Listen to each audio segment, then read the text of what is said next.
wabarakatuh. Bismillahirrahmanirrahim. Alhamdulillahirabbil alamin wassalatu wassalamu ala rasulil amin wa ala alihi wa ashabihi ajma'in. Subhanaka la ilma lana illa ma 'allamtana innaka antal alimul hakim. Rabbi shrah li sadri wa yassir li amri wahlul 'uqdatam min lisani yafqahu qawli. Wala haula wala quwata illa billahil aliyil azim.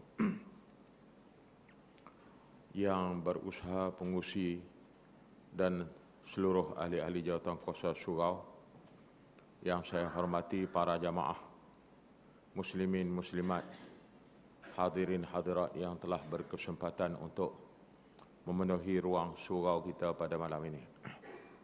Mudah-mudahan apa yang kita harap dan doakan kepada Allah ialah kita dirahmati dan diberkati, insya-Allah.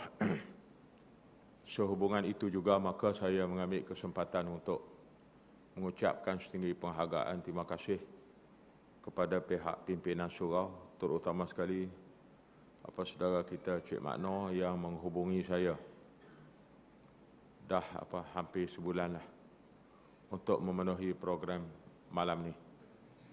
Jadi alhamdulillah saya pun teringat Seksyen 8 ni dah rasa lebih pada setahun dah. Hampir-hampir bayangan nak ke surau pun nak hilang dah. Dia nak jadi blank dah. Tapi alhamdulillah kita masih diizinkan oleh Allah dipertemukan pada malam ini. Yang tidak lain saya rasa tujuannya ialah sebagai memenuhi sedikit pengisian kepada ruang waktu sementara kita menunaikan solat Isyak. Sebagaimana yang telah kita sedia maklum dan diperkatakan oleh umum sejak dulu, suasana yang begitu gawat akan dihadapi oleh umat Islam. Kalau kita lihat balik kepada beberapa hadis-hadis Rasulullah SAW menceritakan bahawa di mana kenapa negara-negara umat Islam suka dikunjungi dan suka dikerumuni. Ini kita boleh lihat balik huraian-huraian hadis Rasulullah SAW. Yang kedua juga ada hadis yang telah menjelaskan kepada kita di akhir zaman ni di negara-negara Arab terutama sekali dia akan bergolak. Dan sekarang kita nampak pergolakan itu. Masa kita belajar dulu, kita baca hadis ni, orang kata apa? Tak nampak sangat. Tapi apabila kita baca sekarang, kita tengok balik sekarang, boleh jadi wallahu a'lam lah. Apa yang telah disabdakan oleh baginda Rasulullah SAW itu kita dapat lihat di sana sini. Begitu jugalah apabila negara-negara Arab makin hari makin subur. Ini semua adalah tanda-tanda hampirnya dunia di penghujung. Itulah kalau kita boleh bahasakan dengan bahasa kita. Jadi tuan-tuan sekarang ini, salah satu mungkin memerlukan jawapan kita bersama, kenapa negara-negara Islam suka dikunjungi. Apabila sahabat bertanya kepada Rasulullah, pasal apa? Rasulullah menjawab, bukan kerana mereka seronok, tapi nak menceritakan bahawa umat Islam dikerumuni oleh sekeliling dan orang-orang sekitarnya kerana mereka nak menghapuskan orang kata keyakinan dan kefahaman fikrah Islam dari kalangan umat Islam. Maknanya bukan sebab orang Islam ramai pun Rasulullah kata pada ketika itu Islam yang umpama buih. Makna dia tidak pejal, dia tidak pukal, dia tidak kukuh. Macamlah buih nampak besar, tapi sebenarnya tak ada apa kosong. Jadi tuan-tuan yang ini pun, wallahu a'lam, kalau malam ni kita ambil sekejap lah sebagai, saya pun bukan bagi kuliah tak.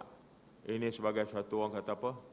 Sebagai satu kita bersama-sama membuka sikit untuk merenung dalam persekitaran semasa. Tempat kita pun ramai orang kunjung tuan-tuan. Negara Malaysia yang tak pernah dikenali oleh setengah orang dulu, orang yang tak kenal tu datang sini sekarang. Tapi dia datang buat apa? Dia datang jadi penjenayah. dalam 2-3 hari yang kalau tengok berita 2 hari ke 3 hari lepas. Polis tembak 3 orang penjenayah di Sungai Petani yang umur 20 lebih lah. Yang pendatang asing. Bukan rakyat Malaysia. Jadi ramai yang kita tengok dalam berita-berita yang hari ini yang datang daripada sumber-sumber yang kita anggap sah, bahawa sebahagian daripada mereka datang melakukan orang kata jenayah dalam negara, pecah rumah dan macam-macam. Kalau kita ambil kat Malaysia sendiri pun. Ni tambah kalau 370 ni MA ni, saya pun tak pandai nak ulas, tak nak buat spekulasi lah. Tapi sampai hari ni kita duk dengar radio, dengar TV, baik dengar radio Awani pun daripada pagi sampai gelap, duk berita terkini, tek minyak hang, hak tular ya gambar pun. Jadi kita pun nak ngangah habis masa begitu. Dia ingat Turki ni ikut mana? 3-4 kali gambar hak tular. Dalam masa dia bercakap tu, gambar tu keluar sampai 3-4-5 kali. Wallahualam. Jadi wallahualam lah tuan-tuan, itu kita tak nak menyentuhlah pihak media. Tapi persoalan yang ada di hadapan kita ialah menggamit kita untuk mengajak dari sudut ruhiyah atau dari segi kerohanian bagaimana keagungan kebesaran Allah Subhanahu Wa Taala. Yang kita bahas sekarang ni alam nyata. Tak kiralah pakar dari China ke, dari Jepun ke, whatever, mari Amerika ke, atau FBI mari ke sebagainya. Itu kita cuba bahas di alam nyata. Tapi alam ghaib, alam Allah Subhanahu Wa Taala kita tak tahu. Inilah salah satu di antara kunci yang ada kepada umat Islam. Boleh jadi Allah uji kita kerana Allah terabai, kita ada yang terabai dari sudut-sudut kerohanian atau dari sudut-sudut alam seseorang manusia yang rendah ini, yang hamba ini dalam hubungan dengan Allah Subhanahu Wa Taala. Kita terlupa semuanya sampai kepada peringkat persoalan tentang apa yang ditentukan oleh Allah, kita nak terima, kita lihat dari sudut logik, dari sudut logika, dari sudut orang kata nyata, yang kita boleh terjemahkan dari segi pemikiran kita, dari segi ilmu kita, baru kita nak terima. Tapi kalau tak boleh diterjemahkan dari segi ilmu kita, akal fikiran kita, panca indera kita, kita akan tolak. Ini benar dia, sampai orang tolak hadis apa semua benda macam ni tuan-tuan. Sebab kita nak bawa Islam tu, kita nak tengok macam kita boleh tengok benda. Habis dalam Islam ni ada benda yang sam'iyat. Sebab itulah kita baca dalam Al-Quran, sami'na wa ata'na tuan-tuan. Kalau kita ambil bahasan cara mudah pun, sami'na wa ata'na ni firman Allah. Kami dengar dan kami taat. Makna dengar kami taat. Kami dengar, kami selidik, kami kaji, kami taat. Tak. Sami'na wa ata'na. Maknanya mendengarkan, menggunakan telinga, pendengaran, dengar dan taat. Maknanya ruang semestinya, everything, setiap suatu yang mesti kita kaji, kita selidik, kita apa dulu, dengan kemahiran, kepakaran yang kita ada, baru kita tak terima. Itu bukan rule kepada Islam. Ini benar. Oh, Islam tolak kajian? Tak. Bukan Islam nak lantik, nak didik umat dia jadi yes man. Tak. Tapi maknanya itu sebab apa? Sebab manusia ni ciptaan Allah. Allah dah maha mengetahui kamu tak mampu. Kalau Allah tuntut kamu kaji, kamu apa dulu, baru kamu nak beriman, ramai manusia tak akan beriman. Kalau dalam bahasa kampung kata, pikir pecah kepala dulu, gila dulu, tak akan jumpa dengan beriman. Inilah antara benda kenapa bijak pandai, cerdik pandai di zaman musyrikin Quraisy dulu tolak Islam apabila Rasulullah bawa. Sebab mereka bawa Islam tu nak terima dengan logik. Ni jaga tuan-tuan. Saya benda-benda macam ni, kalau tuan-tuan boleh ingat balik dulu, ulama-ulama Ikhwanul Muslimin yang berwibawa muktabar, antaranya Al-Imam Syahid Hasan Al-Banna yang telah dihukum tembak, bunuh syahid tahun 1948. Waktu tu saya pun tak lahir lagi. Dihukum tembak.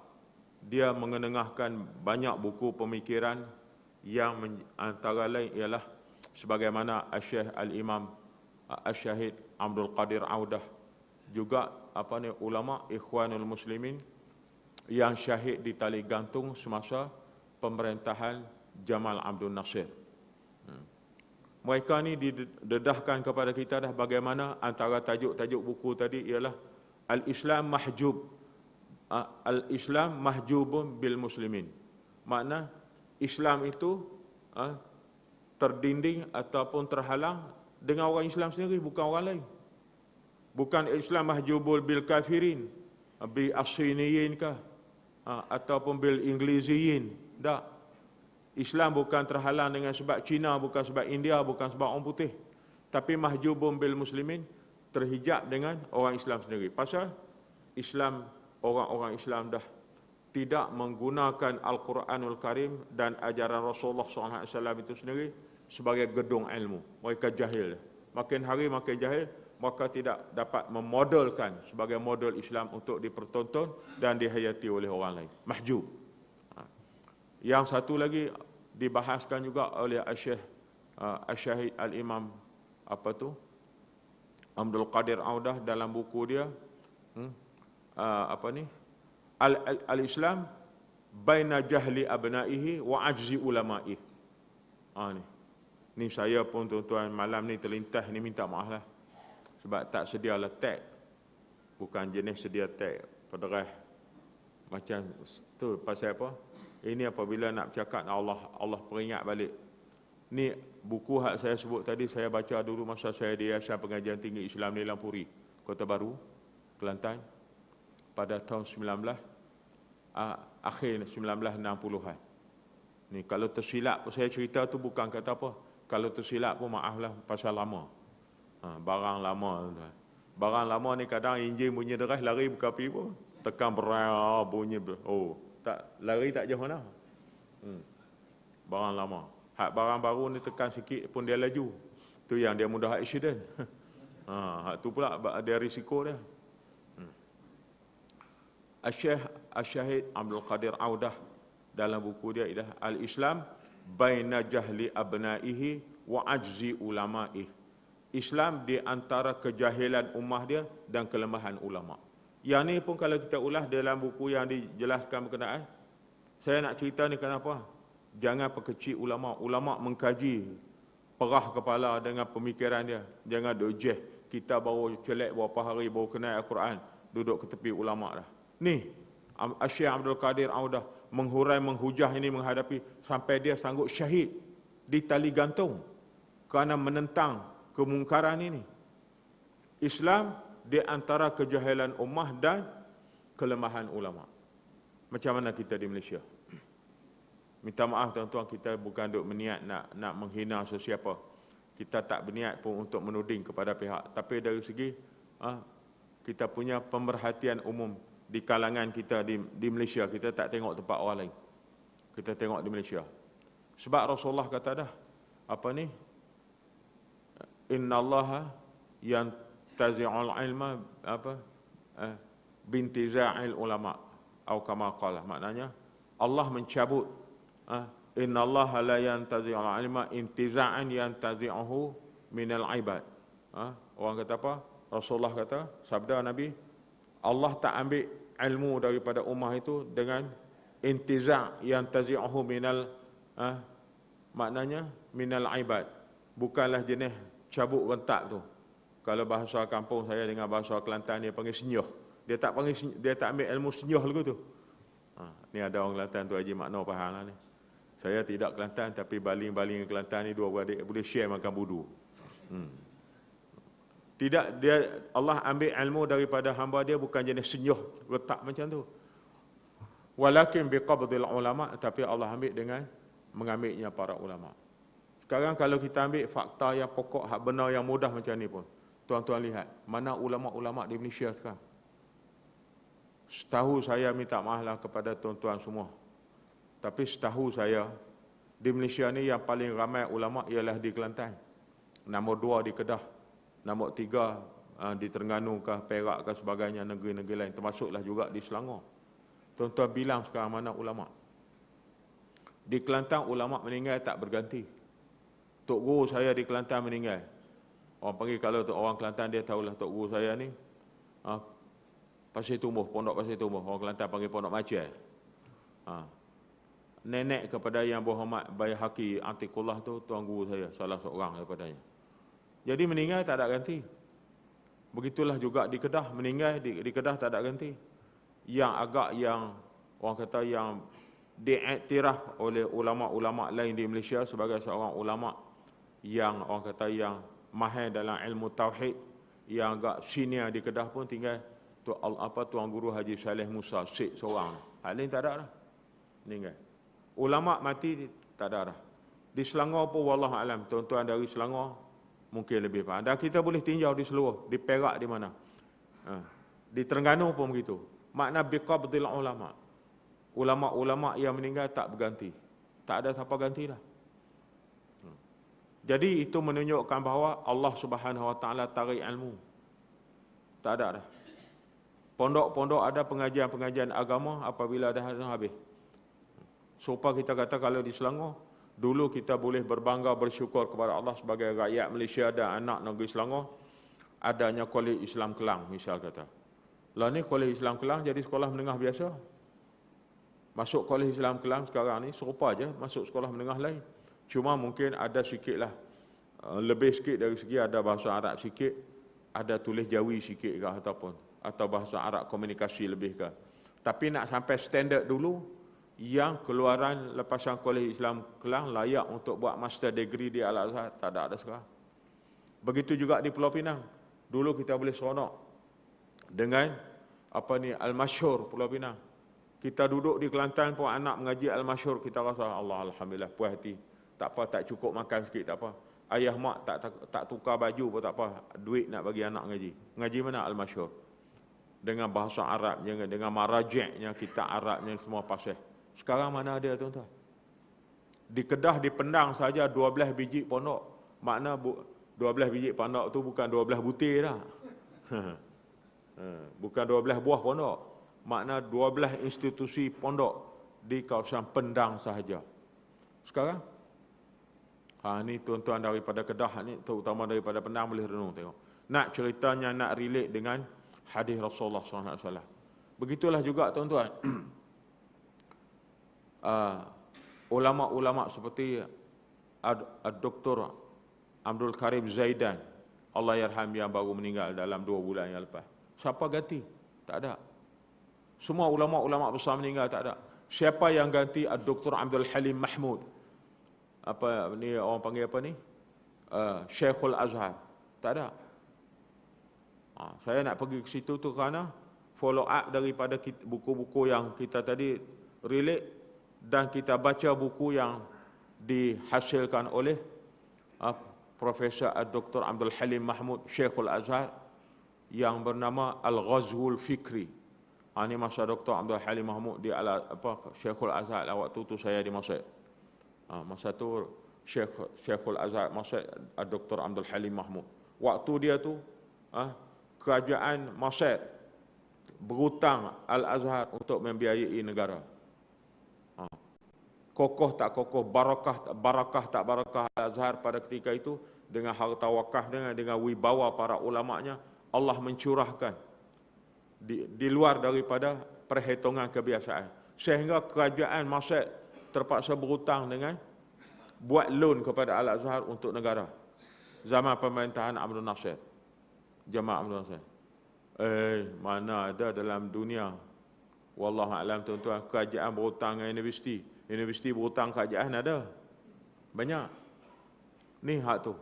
Ini rekod bukan saja, bukan kosong ni tuan-tuan, fakta. Jadi masa keberkatan yang Allah beri.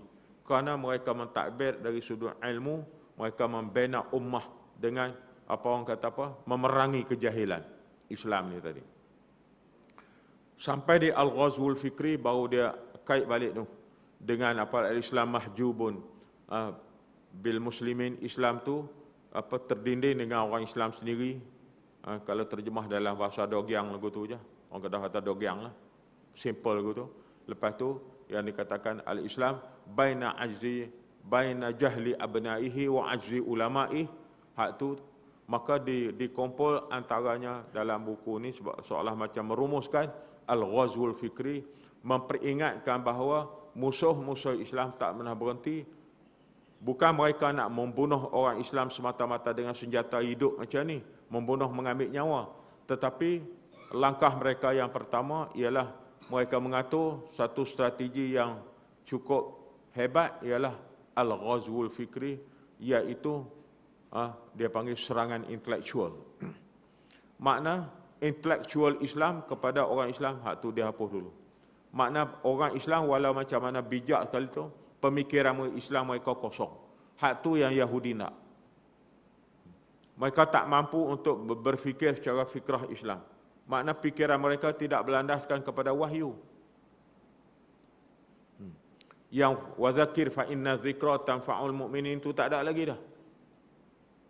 Hak tu lah tuan-tuan, apabila kita nampak dalam dunia hari ini, orang tanya pasal apa OIC, just to see. Pasal tak see, pasal apa, bukan ada apa dah. Ini siapa dia? Ini pemimpin Syria. Hak pemimpin Syria ni bunuh rakyat dia sendiri. Nampak? Hebat di Masjid. Apalah hebat Masjid dah? Presiden Masjid sendiri, Hosni Mubarak, yang menyerosakkan ini. Sehingga Hosni Mubarak memberi laluan kepada Amerika untuk campur tangan kepada silibus Al-Azhar. Ni tuan-tuan. Ni awal 80-an lagi berlaku ni. Sebelum At-Tantawi naik lagi, Al-Azhar dah memberi laluan kepada pencerobohan, kalau boleh guna bahasa begitu, oleh Amerika, mencampur tangan untuk menentukan silibus Al-Azhar. Macam mana Yahudi boleh menentukan silibus Islam? Sebab itu masa zaman Hosni Mubarak, antara seorang yang layak untuk jadi Syekhul Azhar ialah Syekh apa ni? Allahu Akbar. Apa ni? Asy-Sya'rawi tu. Apa Allah nama awal dia? Mutawalli Asy-Sya'rawi. Muhammad Mutawalli Asy-Sya'rawi. Itu orang yang layak untuk menjadi terpilih di kalangan kibarul ulama Al-Azhar. Ulama Al-Azhar memilih dialah yang layak menjadi Syekhul Azhar. Tapi pimpinan Hosni Mubarak mempengaruhi Al-Azhar untuk ketepikan Asy-Sya'rawi. Allah yarham. Maka Asy-Sya'rawi pun bukan kata di kerana kepentingan dia, tapi menunjuk untuk dia tunjuk dia tak setuju kepada tindakan kerajaan itu. Maka dia itulah sejarah kalau tak silap saya, dia buang terbus Al-Azhar merah tu, dia pakai hak putih. Tuan-tuan pergi Mekah dulu, dia ni bekas menteri wakaf Masjid, ulama besar Al-Azhar. Akhir sekali dia pakai yang putih, tapi dia tak pakai macam kita pakai. Dia pakai lentang waktu ni, tuan-tuan ingat. Lagi mudah orang kena. Ni makam dia di Mansurah kalau tak silap saya lah. Ni anak-anak di Al-Azhar mereka lebih tahu. Makam dia di Mansurah. Maknanya kalau kita daripada Qahirah, kita ambil masa lebih kurang 2-3 jam untuk pergi ziarah makam di Al-Mansurah. Syekh Mutawalli Asy-Sya'rawi. Ulama yang mahir dalam bidang tafsir, dalam bidang apa semua ni.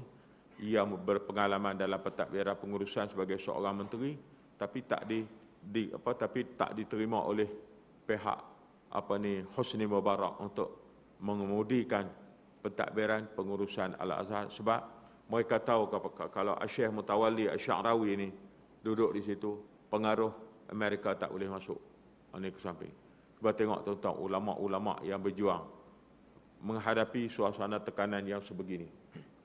Jadi tak pelik kalau benar-benar serpihan-serpihan tempias yang berlaku di tempat kita sekarang. Yang melalak boleh naiklah tuan-tuan. Yang tak melalak ikut dan ni, yang tak tukar ampu ni, tengok. Mufti di Malaysia sendiri-sendiri, tuan-tuan, umumnya, contoh macam Mufti Pulau Pinang sekarang, Sahibus Samahah, Datuk Paduka Hasan Ahmad. Ilmu cukup luas, tapi orang rojok tak kat dia. Apa orang ambil kat dia? Orang ambil Noh Gadut, buat cerita dalam tu. Minta maaf tuan-tuan, saya tersebut nama ni. Nak buat mana dia nama lagu tu? Saya bukan saja nak. Orang tak ambil benar-benar. Ulama mufti-mufti yang mempunyai ilmu yang wibawa macam ni, orang tak buat rojokan. Sebab apa? Orang nak kesamping.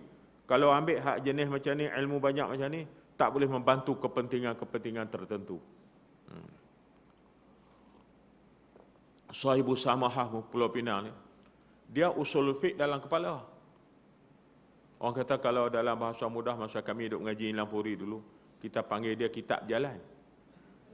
Sampai tahun tu kita gelar dia kitab berjalan. Pasal apa? Gabuh-gabuh mata, tak mana tanya dia pun, dia boleh cerita ni. Entah balik rojak muka surat sekian-sekian, kitab sekian-sekian. Makna Allahu Akbar, tuan-tuan. Nak cari yang macam ini pun sekarang dah tak banyak dah. Ini di Malaysia. Jadi dengan sebab itu kita berada dalam terkotang-kating, terumbang-ambing dalam suasana tidak ada lagi bimbingan-bimbingan para ulama, sebab ulama-ulama makin hari makin tanduh sehingga institusi-institusi pengajian agama atau institusi Islam yang menjanakan ilmu Islam terkesamping pada hari ini. Kalau saya sebut begitu. Jadi dengan sebab itu, apa dia yang saya tumpang nak kongsi bersama dengan tuan-tuan di sini, inilah yang diketengahkan oleh Profesor Dr. Abdullah Profesor Dr. Yusuf Abdullah Al-Qardawi, atau dikenali dengan Dr. Yusuf Al-Qardawi. Dia menegaskan daruratul insanil muslim lil ilm, daruratul insanil muslim lil ilm. Maknanya antara perkara yang diberi penekanan bagaimana penting dan bagaimana daruri, bagaimana penting dan perlunya seseorang insan yang muslim itu dengan ilmu. Pasal apa? Tatamatsalu fi ma yali, kalau disebut sini ada 3-4 perkara. Kenapa insan muslim ini menjadi satu benda yang wajib, menjadi benda yang daruri, benda yang tak dapat tidak, benda yang satu kemestian untuk menguasai ataupun mencari ilmu-ilmu Islam. Ni musuh Islam tahu, sebab tu dia hapus buang. Tapi orang Islam terabai. Dengan sebab itu dia kira ilmu Islam tu semata-mata cukup dah tu mengaji agama, kenal dah tu bab apa? Bab sah batal, bab apa ni orang kata apa? Halal haram, suci najis. Dia kira ilmu Islam setakat tu je. Yang kita silveskan dalam pengajian agama, orang panggil pengetahuan agama Islam. Apa dia pengetahuan agama Islam tu? Bab nak ambil wudu, bab nak semayang, sah semayang macam mana, nak puasa macam mana. Pasal kita skopkan Islam tu takat benda yang cukup very limited, orang kata, cukup terhad dan terbatas. Sedangkan daruratul insanil muslim lil ilm tatamatsalu fima al-wasilatul fazzah li tamyizil haqq min al-batil fil aqaid. Hak tu yang pertama. Maknanya ilmu Islam ini sendiri yang menjadi satu kewajipan kerana dia itu merupakan satu wasilah al-fazzah. Tak ada cara lain dah. Satu-satunya wasilah yang ada, satu-satunya jalan yang ada li tamyizil haqq min al-batil fil aqaid, untuk membedakan benda yang benar dan benda yang salah. Pertama sekali fil aqaid dalam bab akidah. Walaupun orang cakap akidah ni bab mudah, jangan ada bab mudah. Di Malaysia ni ayah PIN pun ada. Pasal apa? Akidah lah tu. Di Malaysia ni yang baru ni di Pahang Timur pula, Tuhan Harun. Pasal apa berlaku tu? Akidah lah tu. Harun tu berak busuk taik sama naik kita dia mengaku Tuhan. Karuk punya bangang tak bangang tu. Ni kalau cakap cara baling dah sikit kan. Bukan nak berkasak dengan orang. Yalah kalau kita ikut hantu kentuk busuk sopa tu, berak sopa tu, alih-alih pergi mengaku dia Tuhan. Allah. Hak ni Jabatan Agama pun pening kepala nak buat lagu mana jenis macam ni. Di Selangor dulu ni, apa ni dia panggil Rasul Melayu tu. Nama Kahar. Orang tanya makcik Jabatan Agama Selangor, tanya apa siapa? Hang boleh percaya makcik boleh terikut dengan Kahar? Dia kata duk cerita Nabi Muhammad SAW kan duk pernah tengok, ni Kahar boleh tengok lah. Mampu fikiran macam tu. Ni al-aqaid. Hak ni pak begitu juga. Orang kata asyhadu an la ilaha illallah wa asyhadu anna Muhammad Rasulullah. Wa asyhadu anna Muhammad Rasulullah tu kalimah syahadah. Dia faham kata puja Nabi, tak kelok lang punya kerja. Ni apa benda ni tuan-tuan? Nak bahas macam ni, baik pergi belah kambing, buat rugi masa. Pergi belah kambing, pelihara kambing tuan-tuan, gemuk boleh jual kat lah. Laku RM700-800 seekor, RM1,000 seekor. Musim orang nak buat akikah, boleh buat akikah. Ni duk bahas dengan puak-puak jenis lagu ni. Dia tak ada apa. Sebab masalah al-aqaid, akidah dia rosak. Kalau fikir cara bodoh pun tuan-tuan, walaupun ayah nama Ismail, cuba panggil Mail, anak panggil, oi Mail. Ayah dia buh nampak pagi hari. Ni lok anak kenapa aku nama Mail, panggillah ayah, panggillah bapa, panggillah orang kata apa, baba ke, panggillah abah ke. Pasal ni ayah, betul nama dia Ismail, hang panggil Ismail. Ni pak cik panggillah pak cik, ni pak long, pak ngah. Itu orang panggil apa? Itu orang panggil adab, akhlak, bahasa, berbahasa. Dalam Islam kepada mak bapak, keluarga sama sekitar pun kita ada berbahasa. Kawan pun orang patut panggil abang, patut panggil adik, kakak. Itu bahasa. Bukan boleh weh begitu. Ini Rasulullah, Nabi. Nak panggil Muhammad begitu je. Weh Muhammad begitu. Allah lak bubuh nampak begitu. Ni jangan minta maaf tuan sekali-sekali itu berasa geram juga. Sampai apa benda sampai tak ada adab, tak ada akhlak sampai tahun ni. Habis benda yang macam tu, kita duk pertikai. Hak sesat banyak lagi tu. Hak yang kufur lagi tu. Yang tak solat, yang tak apa, yang tak beriman tu. Pergi sibuk ajak hak tu masuk beriman. Ajak hak ni supaya dia komit dengan Islam. Ni duk sibuk hak orang Islam yang dah committed. Dengan asyhadu alla ilaha illallah wa asyhadu anna Muhammad Rasulullah. Pasal apa tuan-tuan? Pasal ilmu. Ilmu tak ada, maka dia tak boleh tamyiz bainal haqq wal batil fil aqaid. Maka habis macam mana? 30 tahun dulu Jawatankuasa Fatwa Kebangsaan Malaysia dah jatuhkan dah bahawa orang yang anti hadis ni adalah orang yang sesat. Kalau tuan-tuan nak rujuk kepada hadis saya malam ni, saya tak ingat hadis tu tapi terlupa nak bawa. Rujuk Rasulullah dah bersabda, pernah satu kali Rasulullah mencerita kepada para sahabat, orang tua yang sedang bersandar di atas katil. Apabila orang bertanya kepada dia, kamu beriman, kamu pakai tak hadis Rasulullah? Dia jawab, tak, aku pakai Al-Qurannya. Apa yang dihalalkan oleh Al-Quran, aku halalkan, aku kata halal. Apa yang diharamkan oleh Al-Quran, aku pun kata halal. Maknanya tak perlu kepada sabda Nabi. Ni orang tua ni. Rasulullah ni bukan 100 tahun, 200 tahun, 1000 tahun dulu kalau kita ambil tarikh hijrah pun. Rasulullah dah cerita dah akan ada manusia yang anti hadis. Sedangkan kata Rasulullah, aku bawa kepada mereka apa yang dihalalkan oleh Allah, aku bawa kepada mereka apa yang diharamkan oleh Allah, aku haramkan, apa yang dihalal, aku halalkan, dan aku bukan bawa sesuatu yang bercanggah dengan apa yang dikehendaki oleh Allah, kata Rasulullah. Tapi ini sikap bahawa kamu kena ingat akhir zaman ada grup macam ni. Habis tuan-tuan, macam mana gaya? Suasana yang ada pada kita sekarang ni, suasana umat Islam yang dah kosong ilmu dengan akaid, dengan akidah. Tu ada di tempat tu, ada setengah di satu tempat tu saya dapat maklumat sejauh mana sah atau tak sah, wallahualam. Ada orang mengguna meratik untuk nak cari duit mana. Masuk dalam bukit, bawa 4, 5, 6 orang, 10 orang, 2 biji kereta, 3 biji kereta, pergi bunyi, la ilaha illallah, ingat buat ibadah. Tak, depa meratik cari duit. Makna depa kira lagu mana tahulah meratik cari duit. Hak ni pun tak tahu kok tuan-tuan terima dah video apa ni yang meratik di KLIA tu. Allah. Cari MH 370. Allah Akbar. Ingat kok zaman P. Ramlee dulu je buat Laksmana Dorimi kan, naik atas tikar terbang. Lah ni pun tikar terbang. Tu pun dia Allah Akbar. Masuk saya rasa pelik. Benar-benar kharafat ni menjadi seronok sangat di kalangan masyarakat kita pasal apa? Ini minta maaf tuan-tuan, bukan saya duk mencaci celah kepada individu, tapi suasana tu sendiri bukan masa dah.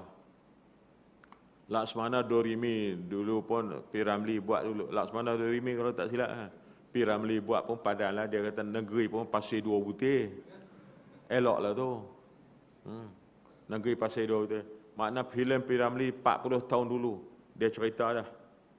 Orang tak percaya zaman tu, bukan orang tak percaya, P. Ramlee pun bukan duk percaya. Dia pun bukan buat suruh orang percaya, tapi nak ceritanya, nak hujah bahawa pemikiran-pemikiran yang teruk ni. Sampai turun elok, lepas tu gulung taruh. Tapi hak ni pun tiru pula. Pelik sungguh. Makna orang hak pergi panggil buat kerja macam tu pun kena cek juga tu. Kena cek juga. Dia ni macam mana gaya ni? Serupa hak yang lempar Quran di Masjid Limbungan baru ni ikut jenis tu. Cuma hak Masjid Limbungan baru ni tuan-tuan, kalau tengok kenyataan, wallahualam lah, saya pun baca melalui berita, kalau betul, berita betul lah saya, kalau salah berita, salah saya. Yang dianukan pihak polis, pihak berkuasa ni kata dah dapat tangkap dah orang yang lempar Quran dalam tandas apa semua tu. Yang tu, pihak polis buat kenyataan setakat ini, dikatakan sebagai orang yang tak siuman kan. Orang kampung kata gila isim, tak siuman. Cuma saya ni pula kalau tengok ada juga hak masjid yang ada CCTV tu, kita pun timbul tanda tanya ya, kalau ia pun tak siuman, betul lah kalau tak siuman pun orang siuman takkan nak tahu Quran buat macam tu. Tapi katanya tak siuman. Dalam CCTV tunjuk 3 orang. Hak pakai baju putih ada, pakai baju hitam ada, pakai baju kelabu ada. Orang gila pun boleh pakat pun, no? Zaman moden ni dia pakat sama-sama gila, jom. Sama-sama gila isin, jom kita pergi tahu Quran dalam masjid. Hak tu saya tak boleh jawab.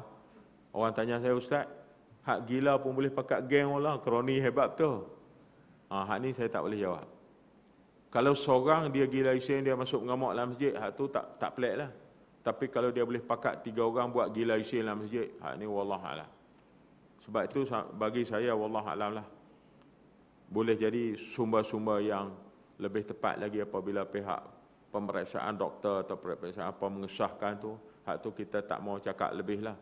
Tapi setakat ni timbul tanda tanya. Saya duk ingat, ini salah satu usaha pengkhianatan untuk merosakkan kesucian Al-Quran, hasil daripada kejahilan dari segi akidah. Dia ingat Al-Quran ni just only the holy book biasa je. Tak, ini mukjizat daripada Allah.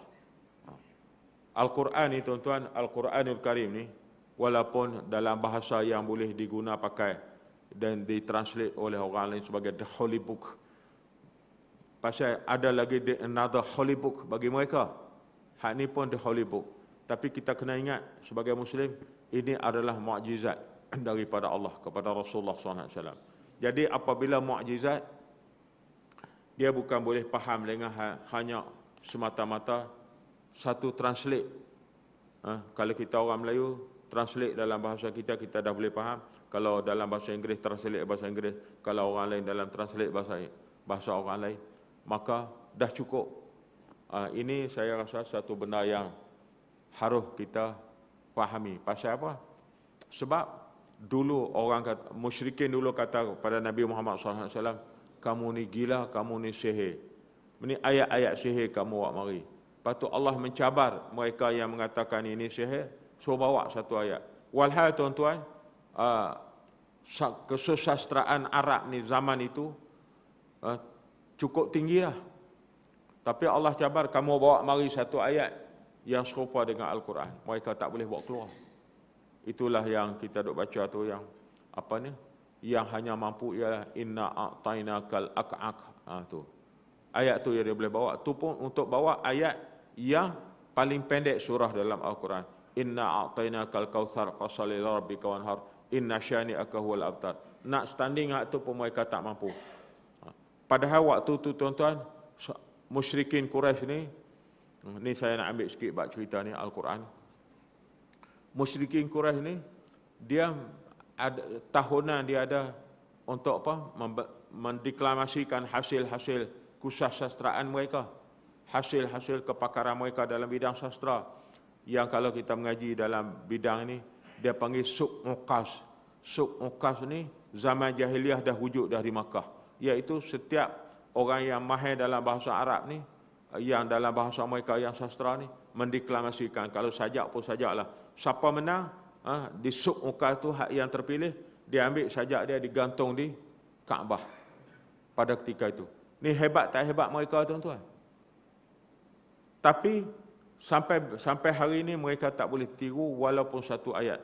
Not even one sentence dalam Al-Quran yang boleh mereka tiru.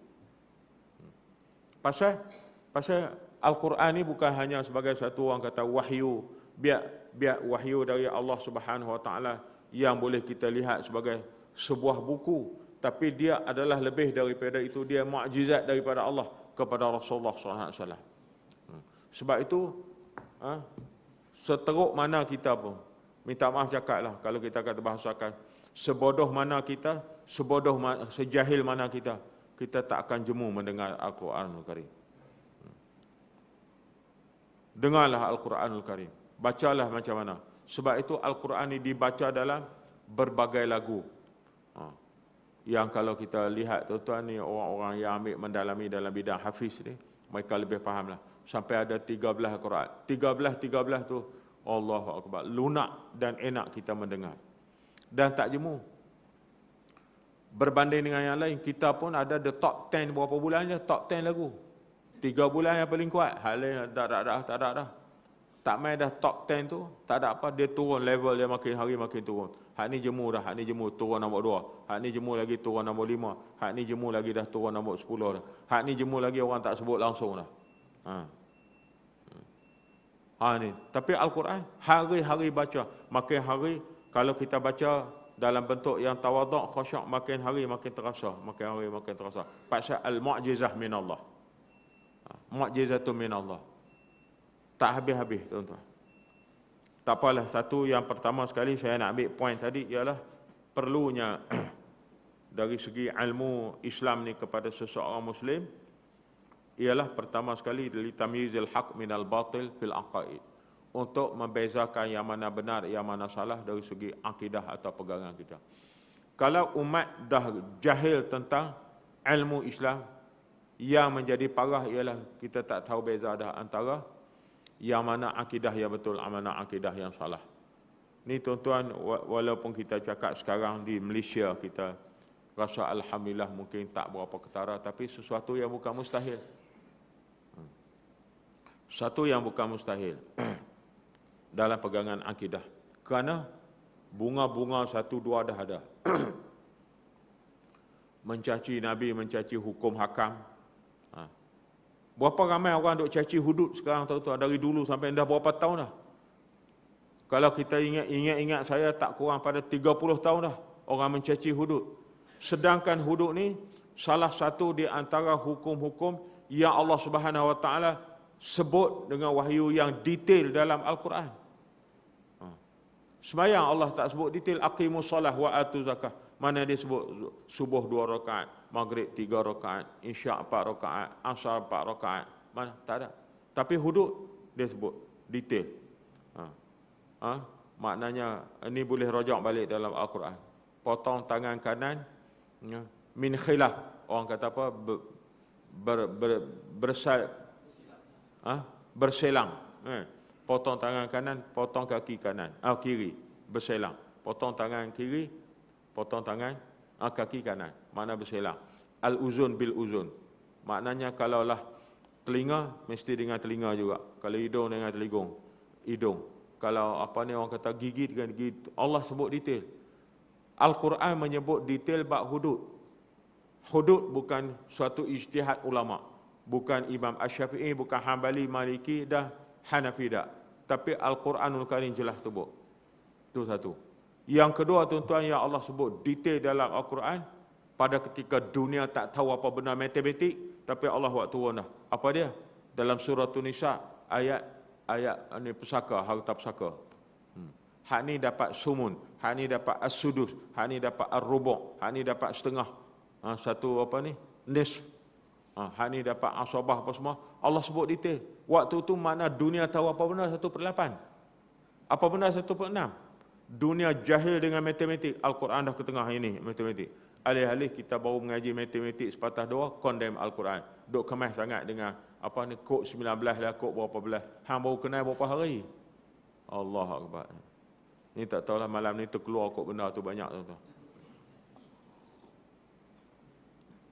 Tapi kadang-kadang tu bukan kita sembrono, tapi mengajilah lebih sikit. Kita nak cakap benda tu lebih, mengajilah lebih. Kita nak cakap kita nak tafsir sendiri Al-Quran. Kenal dah apa benar Al-Quran. Kenal dah Al-Quran tu apa benar. Dan apa yang telah dikatakan Rasulullah mentafsir Al-Quran. apa benar Rasulullah mentafsir Al-Quran, tahu tak apa benar tafsir. Dia bukan duk faham kata tafsir tu, matan Al-Quran ayat bunyi begini maka tulis begini, tak. Rasulullah bukan tafsir setakat masalah sabda saja. Rasulullah mentafsir Al-Quran dengan perbuatan. Ni tuan-tuan. Contoh, kalau Rasulullah tak tafsir Al-Quran dengan perbuatan, jangan cakap benda yang besar lagi. Benda ambil wuduk pun orang tak kerti ambil ya. Al-Quran hanya menjelaskan, idza qumtum ila shalah faghsilu wujuhakum wa aydiyakum ilal marafiq, wamsahu bi ru'usikum wa arjulikum ilal ka'bain. Itu Al-Quran. Al-Quran hanya sebut lagu tu. Kalau kamu nak mendirikan sembahyang, kamu basuh muka, basuh tangan sampai ke siku, lepas tu sapu kepala, lepas tu pula basuh kaki sampai 2 buku lali. Macam mana nak buat? Rasulullah buat. Pasal orang tahu muka mana dia muka. Pipi muka, hidung pun muka, dagu pun muka, mulut muka, dahi muka, kening muka. Habis muka hak mana? Tuan-tuan. Kalau saya ambil wuduk basuh muka, basuh pipi celak-celak basuh. Siapa berani kata tak sah? Ni muka lah, pipi masuklah muka lah. Rasulullah ambil tunjuk, ini dia. Ruang muka ialah daripada cuping anak telinga, cuping telinga kanan ni, cuping anak ni sampai ke hak kiri ke kanan. Daripada ruang tumbuh rambut, daripada ruang tumbuh rambut kepala sampai ke bawah dagu. Rasulullah ambil. Inilah maka para ulama yang perbuatan Rasulullah dilihat oleh para sahabat, dan sahabat meriwayatkan. Ulama ambil daripada riwayat ini tadi. Pasal Rasulullah kata, "Sallu kama ra'aitumuni usalli." Semayanglah kamu macam mana kamu lihat aku semayang. Habis jangan duk cakaplah tok guru kita, ulama kita sekarang dan kita sendiri. Zaman tabi'in pun tak dan tengok Nabi semayang. Habis dia tengok di mana? Dia ambil hadis yang diriwayatkan oleh para sahabat. Tu baru pun kita pun basuh muka takat tu gini. Barulah orang basuh muka daripada takat yang gigi tumbuh rambut sampai ke bawah dagu. Habis tu, wamsahu bi ru'usikum, sapu kepala. Habis sapu kepala macam mana? Mana kepala? Orang tanya orang Melayu, kepala takat belah ni naik ke atas lah. Sebab tu orang kata kalau potong sini orang panggil potong kepala. Mana tak ada kepala. Habis sapu kepala. Macam mana nak sapu? Sapu sini pun kepala, sapu kok ni pun kepala, hidung pun kepala. Takkan hidung luar daripada kepala. Yang luar daripada kepala ialah kepala lutut je. Tu. Dahi pun kepala, habis macam mana cerita nak buat? Inilah Rasulullah SAW, tuan-tuan, Rasulullah buat. Itu pun ulama dalam khilaf. Kalau tak silap saya, tuan-tuan, khilaf ulama dari segi Hanafi, Maliki dan juga Syafi'i sebagainya dalam bab sapu kepala ni, kerana masalah melihat kepada kalimah Al-Quran itu sendiri. Wamsahu bi ru'usikum. Sapulah kamu bi ru'usikum, di kepala kamu. Pasal apa? Imam Asy-Syafi'i melihat, Imam Hanafi melihat bi ru'usikum tu datang dengan ru'us dengan kalimah jamak. Orang putih panggil plural, bukan singular. Jadi ru'us jamak. Habis jamak, dalam makna jamak banyak biji kepala lah. Takkan orang ada biji banyak kepala. Yang ada biji banyak kepala ni naga. Habis kepala ni pun sapu, kepala ni sapu, kepala ni sapu, kepala ni sapu. Baru ru'us. Aqallu jam'in salasatun. Kalau dari segi nahu, sekurang-kurang jamak tu 3. Jadi kurang-kurang pun kita ada kepala belah ni, kepala belah ni, kepala tengah satu. Makna nak sapu kepala ni, itu satu benda yang mustahil. Habis macam mana nak faham kepada kalimah ru'us? Hanafi ambil apabila ru'us, makna satu kepala tapi semua. Tu yang Imam Hanafi dia ambil untuk sapu semua kepala. Tapi Imam Syafi'i kata ru'us ni kalimah jamak tu tadi bermakna dia Imam Syafi'i melihat dengan huruf ba tu tadi. Ba tu menunjuk lil ba, sebahagian daripada kepala. Kepala kamu banyak tu tadi habis semua tadi. Ba bi ru'us ba lil ba, makna sebahagian. Okey, dengan sebab itu sapu saja kepala. Apa itu kepala? Ruang yang lazim tumbuh rambut. Makna sapu tani pun ya, sapu kat sini pun ya, sapu sikit kat sini pun ya, ambil uduk sapu sini kat ya. Itu khilaf antara mazhab, bukan duk bertengkar antara mazhab dah. Hanafi tak condemn Syafi'i, Syafi'i tak condemn Hanafi. Yang kita tak ada apa-apa pergi duk condemn berutak merata corok ulama ni apa benda? Melok lak betul apa ni. Itu saya kata lok lak. Tak ada fakta, dia hujah akal dia. Hujah tak ada ilmu. Tu pun konon nak tafsir Al-Quran sendiri. Kalimah macam tu pun dia tak erti beta dah. Macam mana tuan-tuan? Jadi Rasulullah SAW tunjuk. Apabila Rasulullah SAW tunjuk, sahabat tengok. Sahabat cerita. Ini. Tu tak apalah tuan-tuan, hak tu kita ambil contoh mudah tara tu lah. Kita tak bahas lagi lah cerita hak Rasulullah kenapa semayang ada rokok macam ni, sujud macam ni, apa duduk antara dua sujud macam ni, i'tidal macam ni. Semua itu adalah perbuatan Rasulullah SAW yang Rasulullah melakukan penafsiran Al-Quran dengan perbuatan dia. Apabila perbuatan dia dapat dilihat oleh para sahabat. Sahabat yang menceritakan. Dan kita ambil benar ni. Apakah ini salah ulama? Salah Imam Syafi'i kah? Salah apakah? Tak betul ke? Apakah ini semuanya Islam yang kita terima ni, dia kata Islam yang tak betul? Apa hak betul? Ini benar-benar tuan-tuan. Kadang-kadang tu malas duk bahas, buang masa ya. Tapi tak bahas. Takut ada orang di kalangan, terutama sekali anak-anak kita, takut dia terpengaruh dengan pahaman-pahaman ni. Kalau kita duk bahas sangat pun, kita tak pergi ke mana duk main tang tu. Orang Kedah kata, pimai-pimai duk tang tular. Jadi karut juga, tak pergi ke mana. Saya ambil tadi itu disebab Al-Quran ni benar-benar yang menyentuh akidah. Bukan benar-benar yang boleh ada pilihan. Kamu boleh pilih nak pakai atau tak pakai, ataupun kita boleh pilih nak hurai ikut suka kita. Kemudian yang kedua tuan-tuan, kenapa daruratul insanil muslim lil ilm tadi? Makna tak dapat tidak seseorang insan muslim ini dengan ilmu Islam tu, ialah kerana yang keduanya al-wasilatul fadzah litamyizil masyra' min ghairil masyra' fil amal. Satu-satunya wasilah yang boleh membedakan antara amalan-amalan yang disyariatkan dengan yang tidak disyariatkan. Tak boleh bertukar. Hak benar yang disyariatkan oleh Allah dengan benar yang tidak disyariatkan oleh Allah. Mesti ada beza. Makna jangan benar yang tak disuruh atau tak disyariatkan, kita lakukan, benar yang disyariatkan kita abaikan. Siapa yang boleh memberi panduan untuk menulis untuk membeda kita antara ini? Iaitulah benar yang dikatakan tadi ilmu Islam. Tamyizul halal minal haram fil asya' wa tasarrufat. Maknanya untuk membezakan antara al-halal wal haram, yang mana halal, al-halal minal haram, yang halal daripada yang haram tu, fil asya', pada sesuatu perkara, wa tasarrufat, dan pada urusan-urusan kita, pengurusan kita, pentadbiran kita. At-tasarruf kita ini tadi, kita boleh tahu yang mana benar, yang benar, yang salah. Ni sekarang ni challenge kita cukup banyak.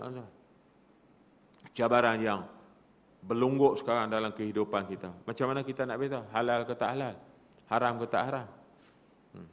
Kita yang duk kira di Malaysia sekarang ni, halal haram ni bab makan minum. Makan minum tak kat mana bau? Tak kat sembelih ayam. Allah, jauh lagi lah tuan-tuan. Baru duk kira ni ustaz ni ayam tak sembelih. Jadi mereka pun dah tahu, takut orang tak beli, orang Islam tak beli pasal tak sembelih. Dia pun pederah pergi, siapa-siapa pun mari sembelih. Dia kira sembelih tu ialah ada bekas pisau di tengkok. Hak tukang sembelih pun bukan seluar pendek lah. Sembayang pun tak. Lepas tu dia bukan tahu kaedah sembelih ni. Kaedah sembelih lagu mana nak sembelih apa semua. Hak tu tak penting. Dia beri nampak, jangan beri nampak ada cucuk lah hak ni sembelih. Kadang-kadang pun hak cucuk pun dia gaul setengah. Dah masuk jadi kari, siapa tahu. Oh sedap ustaz gulai ni, sedap. Walau ayam tak sembelih ada masuk dalam tu tadi. Rasa sopa. Pasal kita baru sibuk tu. Riuh suak apa pasal makanan halal dan haram. Masalah makanan. Masalah al-halal min al-haram fil asya' wa tasarrufat. Al-asya' ni. Jamak daripada syai'un. Syai'anil asya'. Jamak taksir daripada syai'un. Kenapa disebut al-asya'? Makna berbagai perkara, berbagai benda lagi yang ada dalam lingkungan kehidupan kita yang kita perlu make sure hak mana halal, hak mana haram, tapi abai. Lupa tuan-tuan. Habis nak tahu ni mesti ilmu. Begitu juga wal masnun minal mubtada' fil qurbati wal ibadah. Benar-benar yang sunat nak bezakan daripada benar-benar yang bid'ah fil qurbat wal ibadah, pada perkara-perkara ibadah kita dan usaha-usaha kita dalam pendampingan diri. At-taqarrub ila Allah ni, al-qurbat at-taqarrub ila Allah. Kena tengok benar ada benar-benar yang ibadah, betul jadi ibadah. Ni kita Allah Akbar. Tu tadi tu yang kayuh perahu di atas sejadah tu tadi pun Allah Akbar, Allah Akbar. Tu bid'ah ke sunat? Allah. Ni tuan-tuan pun penat raga lagi, nubuh nyok 2 biji di belakang ni, Allah Akbar. Kok mana gaya? Tapi kalau kita bercakap lebih, dia orang marah. Tapi kita pun bukan sengaja nak duk kata huduh, tapi benar ni benar bid'ah. Benar tak berlaku dalam ajaran Islam yang tidak disyariatkan. Tu tara menteri bagi warning dah tu. Menteri kata buatlah tapi jangan bercanggah dengan syariah. Dah ada hayu juga. Pasal apa orang nak? Berapa duit mereka bagi tak tahu kat dia. Bukan senang tuan-tuan. Malu yang lihat keliling tu ialah yang non-Muslim pun ada. Orang bukan Islam tengok orang Islam tara ni kata takbir Allah Akbar. Allah Akbar macam ni ya. Allah Akbar.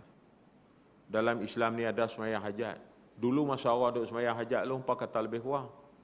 Masa apa tu?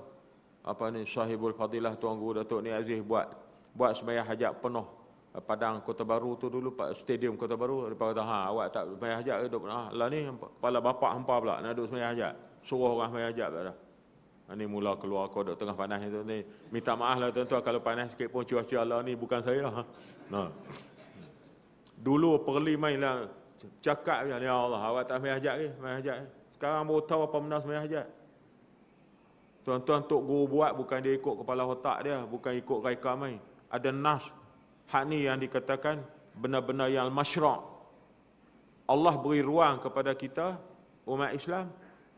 Ialah salah satu daripadanya sembahyang hajat. Ni sembahyang hajat nak masuk TV lah ni. Tak ada kerja. Lepas tu temu ramah ni. Nak cerita kata artis pun sembahyang hajat. Nu yang tok guru tu duk sembahyang hajat, nu yang orang surau duk sembahyang hajat tu tak monti. Empat tak temu ramah apa pun, tak cerita apa-apa. Artis baru pergi sembahyang hajat hampa raya rendah dah. Mujurlah alhamdulillah lah kalau artis pun nak sembahyang hajat, alhamdulillah lah. Berdoalah kepada Allah Subhanahu Wa Taala ramai-ramai. Bukan takat artis, siapa pun nak sembahyang hajat. Ya Allah lah. Hak itulah yang disyariatkan oleh Allah. Alhamdulillah, aminlah kita.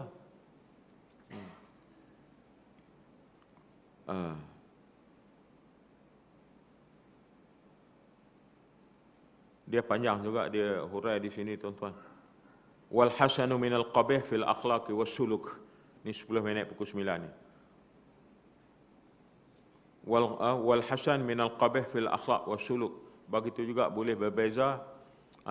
Ilmu Islam tadilah yang menentukan perbezaan. Al hasan minal qabih, benar yang baik daripada benar yang buruk, fil akhlaqi was suluk, dalam kita punya akhlak dan as-suluk, tindak tanduk kita. As-suluk ni tindak tanduk. Kita punya behavior, orang kata apa?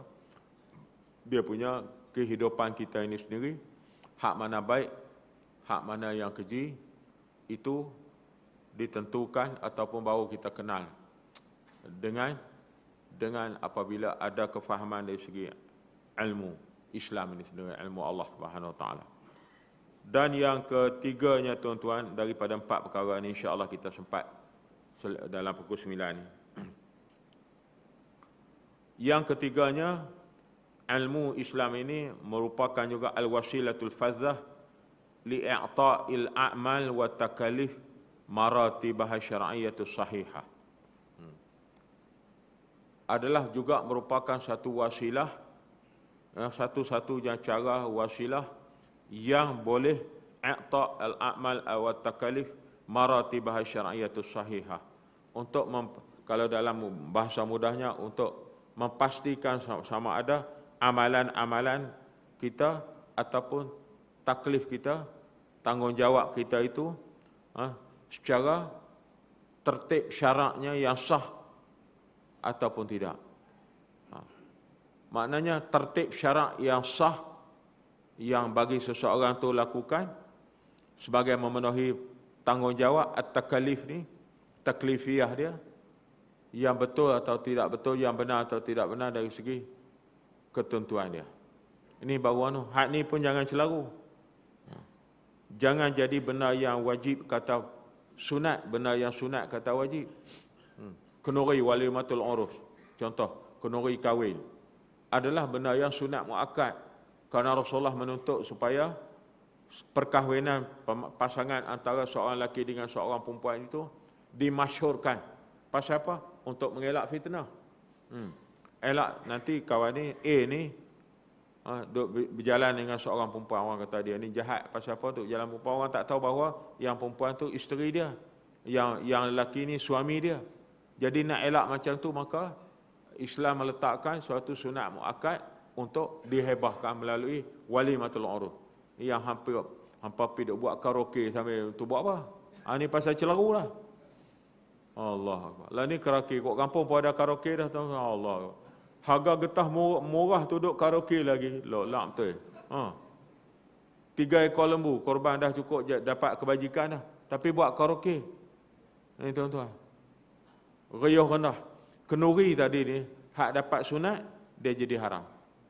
Pasal masuk benda haram masuk tu. Ni kukuk kita kok bandar ni rasa tak berapa kurang dah, karaoke tak apa laku tak mana. Kok kampung lah ni tuan-tuan pergi tengok Allah karaoke, pak cik karaoke. Dia kata pasal apa duk karaoke ni? Dia kata kok luak malu. Oh nak juga. Ayo. Orang muda pula dah. Tok Imam kenuri ke, Tok Bilal kenuri ke, siapa kenuri? Dia kata kalau tak ada karaoke kami tak bagi kerjasama. Habis ya tak ya Tok Imam pun kena buat karaoke ya. Nak khidmat anak muda. Ni wallahu alam tuan-tuan berterabur habis. Maratib asy-syar'iyyatus sahihah ni kita tak tahu. Yang mana aulawiyat, yang mana tak aulawiyat.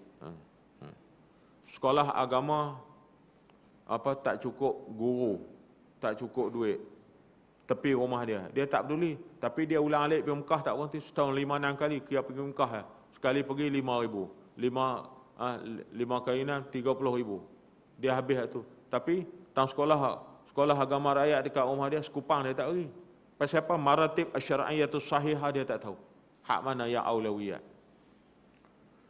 Ni tuan-tuan, Dr. Yusuf Al-Qardawi membahaskan panjang lebar bab ni dalam fiqh al-awlawiyat. Kalau tuan-tuan semak balik dalam fiqh al-awlawiyat bagi Syekh Dr. Yusuf Al-Qardawi, dia bahas ni.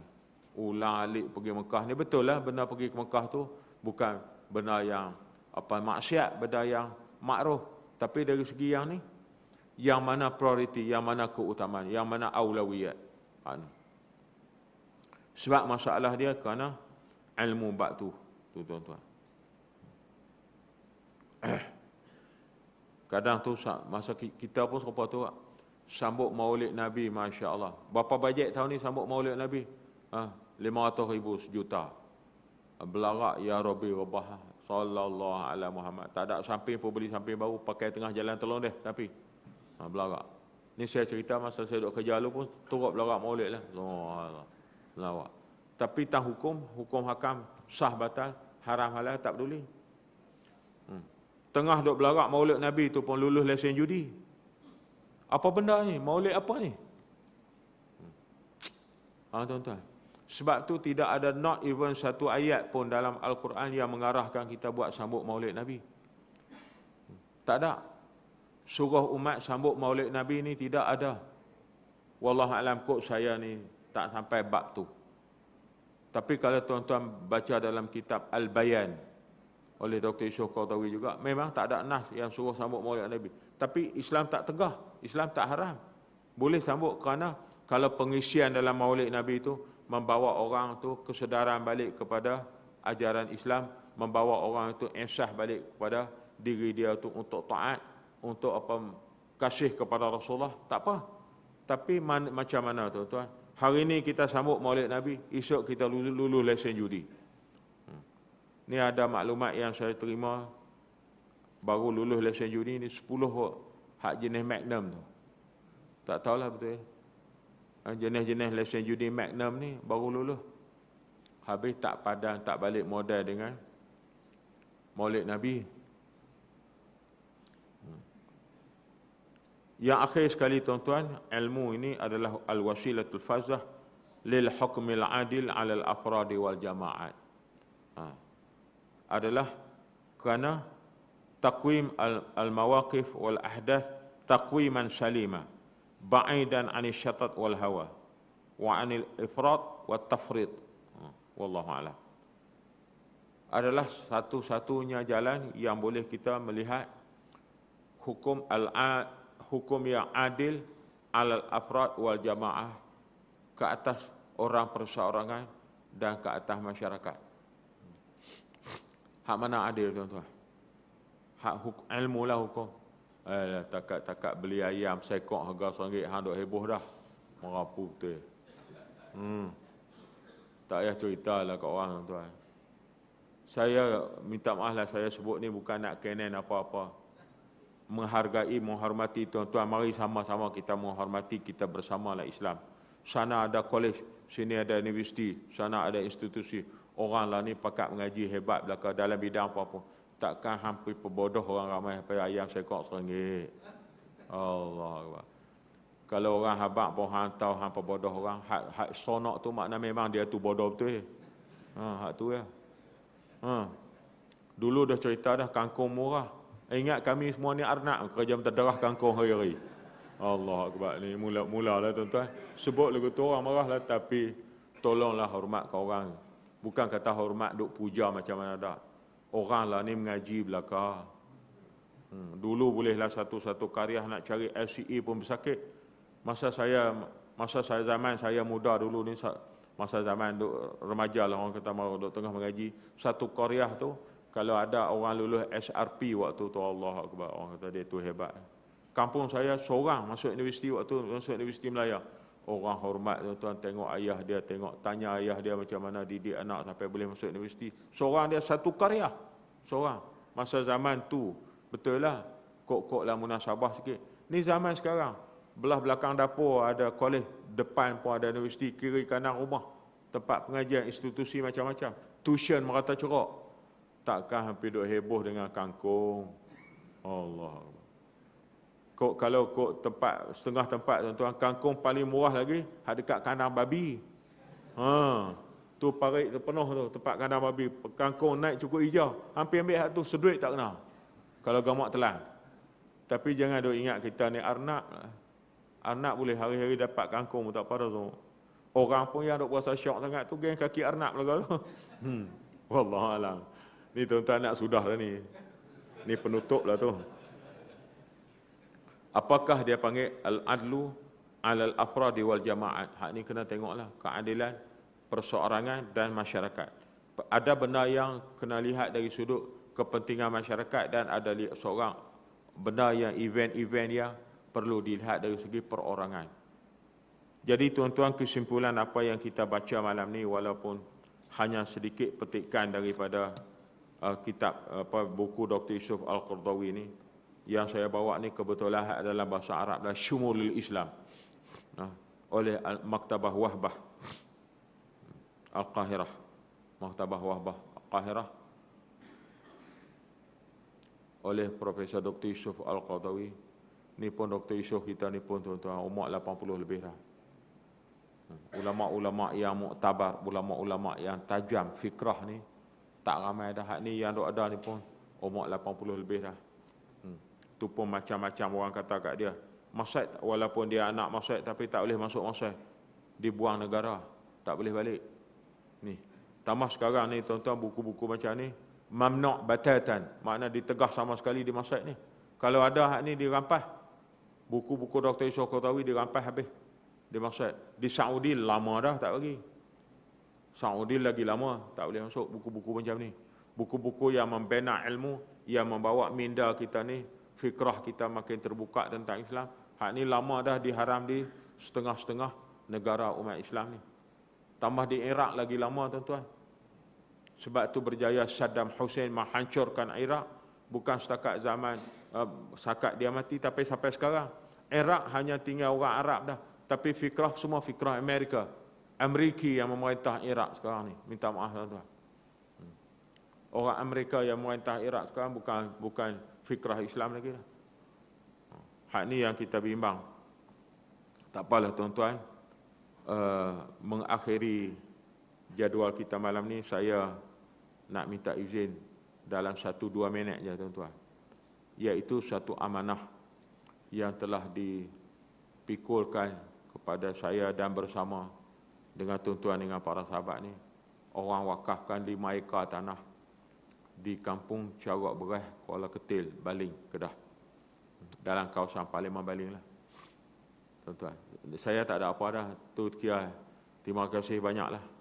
Tuan-tuan panggil saya ni tinggal bekas dah. Bukan ada apa dah. Isi tak ada lah. Bekas lah. Tapi tanggungjawab tu kita teruskan tanggungjawab di segi ni. Jadi saya pun dengan beberapa orang kawan uruskanlah. Dia nak 5 ekar ni dibina dan dibangunkan institusi pengajian Islam yang kita namakan Pondok Integrasi. Pondok Integrasi ni iaitu cara sekolah dan cara pondok. Makna malam kita sediakan pengajian umumi ataupun dalam bahasa lain dipanggil pengajian berkitab. Yang waktu siang ni, waktu sekolah biasa ni, kita anukan silibus sekolah lah. Termasuklah juga yang akademik, makna adalah pengajian matematik, pengajian bahasa Malaysia, pengajian sains dan sebagainya tu masuk sesuatu yang penting tu. Selain daripada subjek-subjek yang berkaitan dengan ilmu Islam ni. Jadi tuan-tuan, sekarang ni, malam ni saya nak buka kepada tuan-tuan lah. Kita dalam urusan yang kita buat sekarang ni dah 1 tahun lebih dah. Kita lancarkan. Kita buat jualan wakaf sekaki RM30 untuk bangunan sekolah. Ni untuk bangunan, bukan untuk tanah-tanah sebab orang wakaf dah. Untuk bangunan. Jadi fasa pertama ni, kita nak siapkan surau dia atau musalla dia. Musalla yang ada sekarang ni yang kita buat barulah ruang semayang. Macam galeri tuan-tuan tepi tu tak ada lagi. Betul-betul ruang semayang je untuk pelajar-pelajar. Dan di situlah yang dia orang menadah kitab lepas maghrib dan lepas isyak yang disampaikan oleh guru. Kemudian bangunan asrama. Yang ketiganya bangunan sekolah. Hak ni yang agak sikit, bangunan dewan pengajian yang agak memerlukan belanja yang agak lebih besar. Jadi malam ni untuk kemudahan tuan-tuan, pertama sekali saya ada sediakan brosur yang adalah tunjuk gambar-gambar dan kos-kos yang perlu dalam setiap bangunan tu. Dan bangunan-bangunan yang diperlukan tadi pun gambar-gambar tu ada yang dibuat oleh sahabat kita yang jadi arkitek ni. Dia buat lukis lah benda tu dari segi kacamata arkitek bangunan dia yang sesuai dengan tanah itu. Jadi secara umumnya kita kekurangan sebanyak 340,000 kalau nak siap fasa pertama ni. Walau macam mana pun dalam keadaan yang serba tak lengkap ni tuan-tuan, kita dah mula buat pengambilan pelajar, kita dah ambil dah Januari baru ni. Sekarang dah ada satu kelas. Kita ambil pelajar-pelajar lelaki je baru yang berusia 13 tahun. Untuk tingkatan 1. Alhamdulillah kita sekarang ni baru ada 3 orang guru yang beri khidmat. Semuanya graduate. Seorang daripadanya ialah lepasan daripada Turki, yang 2 orang lagi tu, satu UKM, seorang lagi UiTM. Alhamdulillah mereka ni walaupun dengan keadaan graduate mereka sanggup korban untuk duduk dalam keadaan tempat pengajian yang orang kata serba kekurangan ni tadi. Jadi tuan-tuan malam ni di samping brosur tu dan di situ ada tuan-tuan kalau tuan-tuan nak buat wakaf atas nama sendiri ataupun atas nama keluarga-keluarga yang dah meninggal, amat dialu-alukanlah. Maknanya di situ dalam brosur tu tadi tuan-tuan akan dapat lihat nombor akaun bank CIMB dan juga bank Islam. Itu tuan-tuan niat je lah. Kalau zakat pun niat zakat dalam akaun tu tadi, kita tak akan buat benda lain. Setiap sen insya-Allah yang diamanahkan kita akan gunakan untuk bangunan tadi. Di samping tu saya ada bawa jugalah jualan kat luar atas meja tu sambil-sambil balik. Jualan tu tadi untuk sedikit sebagai orang kata apa oleh-oleh untuk masuk dalam tabung dana tadi. dana kita memang terhad, tuan-tuan. Macam yang sebut tadilah, kita tak ada ruang kemudahan untuk nak dapat bajet, kecuali terpaksa berhempah pula ke sana kemari, walaupun dalam keadaan yang mungkin setengah pada setengah tempat tak senangi benda-benda yang macam ni, tapi inilah ruang kepada masyarakat ramai untuk berjariah. Itu amat saya jemputlah. Jadi barang-barang saya bawa di sana seperti pernah datang dulu juga. Ada produk Muslim, mi Maggi, mi Bandung, yang dalam tu macam Maggi lah, maknanya ada perencah Bandung ni. Mi Bandung tapi buat di Lok Start, bukan buat di Bandung. Dan ini produk Muslim ni, tuan-tuan. Yang keduanya, yang kita Pusat Tarbiyah Haraki An-Nur, kita namakan, yang kita daftar bawah Jabatan Agama Islam Negeri Kedah, kita jadikan sebagai pengedar. Maknanya iaitu cheese powder. Cheese powder ni, tuan-tuan, macam mana nak apa kita nak guna tadi, nak bancuh dia, nak apa, adalah panduan di dalam stiker yang kita anu kat situ tu. Cheese powder ni produk Melayu kita, orang Islam. Lepas tu dia sedap kita makan dengan kentang goreng. Ataupun kalau tuan-tuan buat diet, makanan diet ni, mungkin sayur-sayuran waktu malam tu yang kita ubur ke atas tu, goy dia tu. Itu sedap. Ni tuan-tuan kena cuba cheese powder ni. Sebab bagi saya ini paling sedap dalam dunia. Nah, kalau siapa tak cuba, rugi. Sebab kita jumpa wallahualam daripada macam-macam tu yang orang kata apa, setengah pada setengahnya tak jelas produk tu dari mana. Ini insya-Allah. Dan yang teristimewa juga malam ni, tuan-tuan, kepada tuan-tuan yang mengamalkan madu lebah dalam hidup harian ni, madu lebah ni. Sebab madu lebah ni bukan suatu benda yang hanya pendapat biasa, tapi Al-Quran menjelaskan dia merupakan suatu, orang kata, munafaat kepada seluruh manusia ni, hasil. Lebih-lebih lagi madu lebah dalam musim ini. Sebab tuan-tuan, madu lebah dalam musim kemarau dengan madu lebah dalam musim hujan, dia berbeza. Pasal apa?